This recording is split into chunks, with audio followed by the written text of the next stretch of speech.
मुक्ता का 3 तल्ले का मकान, नीचे बैठक तो छत पर रसोई।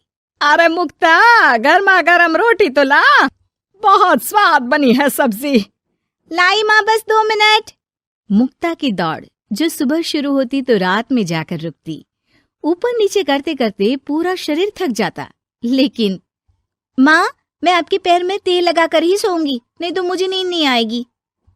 अरे जीती रहे बेटा, लेकिन तू थक जाएगी, वैसे भी तुझे 3 तल्ला चढ़ना है अभी।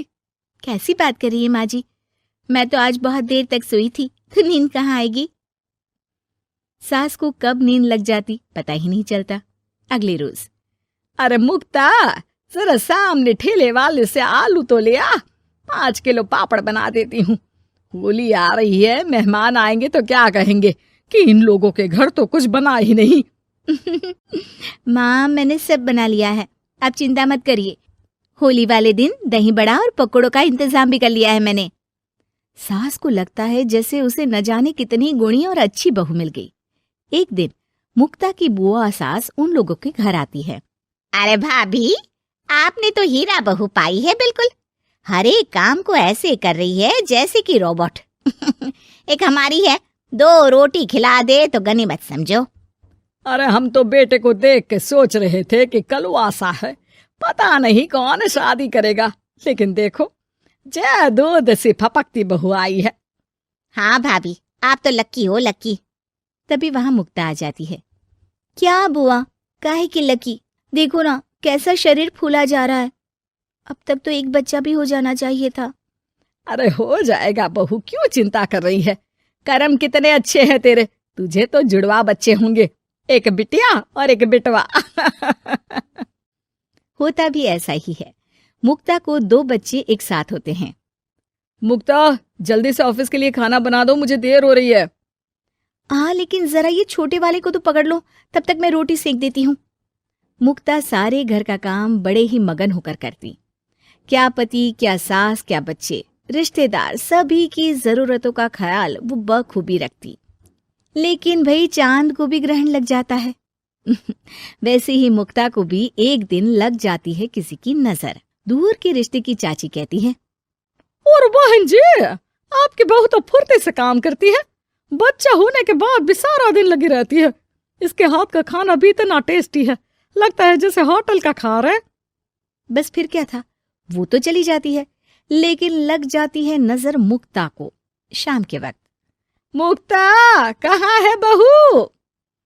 हाँ माँ जी, बोलिए, क्या हो गया? बच्चे को सुला रही हूँ। अरे बेटा, जरा चाय तो पिला दे।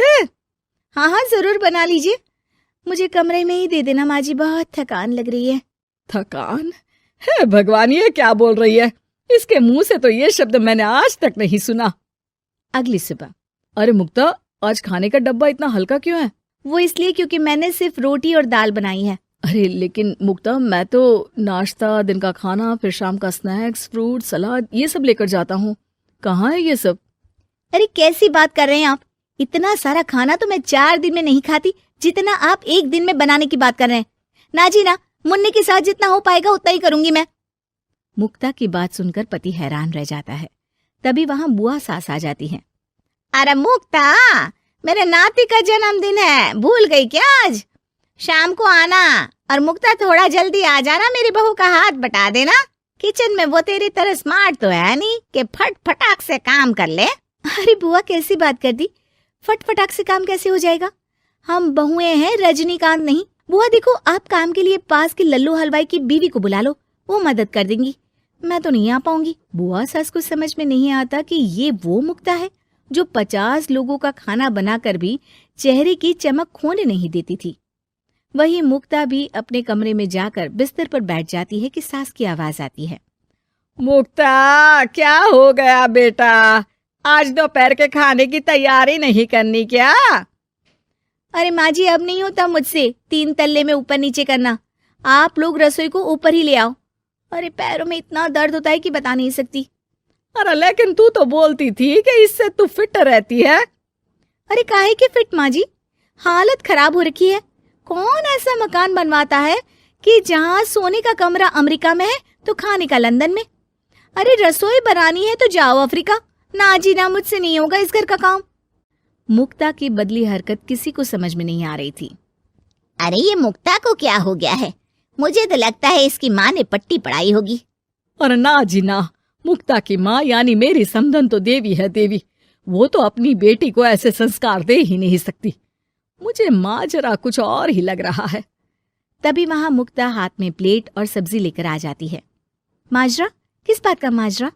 खैर माँ जी, जरा ये सब्जी तो काट दीजिए, और हाँ, इसके बाद मैं आटा यहीं दे जाऊंगी, गूंद देना। हाँ हाँ, तू एक काम कर बेटा, गैस चूल्हा भी यहीं दे दे, बना भी दूंगी। अच्छा ठीक है, शाम को उसका भी इंतजाम कर देती हूँ। ये बोलकर मुक्ता वहां से चली जाती है।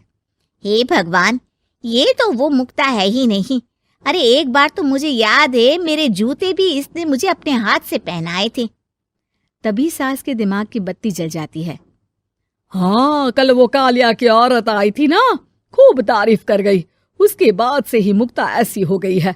फिर तो पक्का मान लो कि तुम्हारी बहू को नजर लगी है। एक काम करो, ये लो राई का दाना, दूर से बहू के ऊपर राम का नाम लेकर फेंक कर आ जाओ।